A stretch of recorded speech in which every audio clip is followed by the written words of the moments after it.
video. We are discussing about these videos called exception handling in Java. Java there are handling for the two types of errors. One are called compile time errors, another one is called runtime errors. Compile time errors are called handling for the compilers. It shows for the syntax error, statement missing and semicolon missing, and suppose the end of the statement closing brackets are missing. These all are the types of errors are called compile time errors.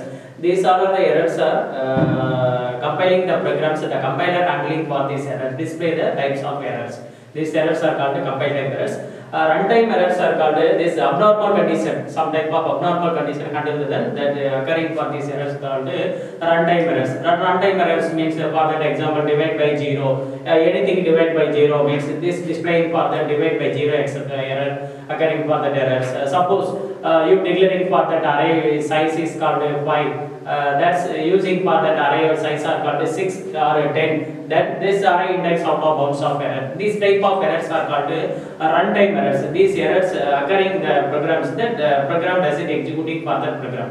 The compilers doesn't executing for this type of error. That executing for this program abnormal condition occurring, then the runtime errors are occurred. These are called two types of errors in Java. Okay, now we are discuss about that exception handling. The exception handling in Java, one of the powerful mechanism to handle the runtime errors. This type of runtime errors are handled then using for the exception handling mechanism. This concept you are used to handle the runtime errors. Okay. Exception is an abnormal condition. When will you occurring for that abnormal condition? The exception handling for that this type of errors. Okay, that purpose using for that exception handling. For that example, there are 10 statements are used to executing for that programs in Java. Then for that example, 50 statements are occurring for that exception or abnormal condition that occur. Then doesn't executing for that the statement 6 to 10 doesn't executing for that statement 6 to 10. Only 4 statements are executed. Remaining statements are doesn't executing because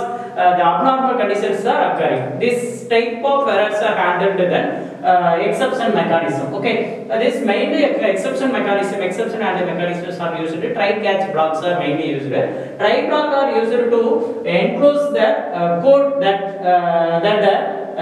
throw on exception, that is statement throw on exception throw on exception statement. For that example of these programs are called exception handling. Import java.io. This is normally writing for this program. Suppose you get the input values, you display the output values. Then using for these header files are used. Class names are called builds. The public starting point main. This is for called a main. Okay, that's int data equal to 100 divided by 0. Okay, 100 int data 100 divided by 0. Okay, sorry, try block. That's writing for these statements are called writing a try block. Okay, try blocks are used to throw the exception. Suppose you are occurring for that abnormal condition, that throw the catch block. Okay, this data equal to 100 divided by 0. Anything divided by 0, then this exception occur for the arithmetic exception. That's catch arithmetic exception E. That's the divided by 0 means this exception occurs. Just to further match the exception. The exception display the exception abnormal condition. Next continue for this program. Okay, this another one for this example types of exception. There are lot of built-in exceptions are used. Arithmetic exception, divide by 0 exception, or null pointer exception, or the array index out of bounds exception, while not found exception. These types of are matched then exception handling. Okay, for this another example, string s equal to null. The declaring for the variable string s values are assigned stored for the null values. The system dot out print s dot length. The find the length of the string. Already that storing s is the variables or methods are called null. This type of condition occurring for that abnormal condition. That's catching for this type of errors are called null pointer exception.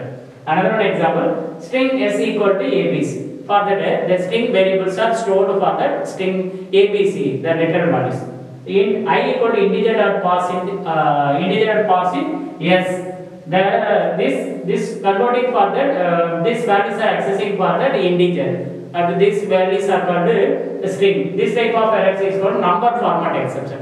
These types are called string, these types are called integer. This type of errors called number format exception. Next, array index out of bounds exception example. Int a of array, new int of 5. The size of the arrays are called 5.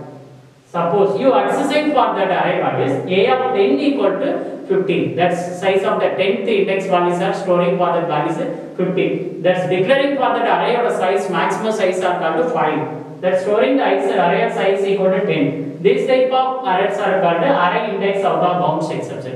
These types of errors are occurring in the programs, then the exceptions are handled. Exceptions are handled. That purpose using for the exception handling mechanism. Okay, this is for main purpose using for the exception handling.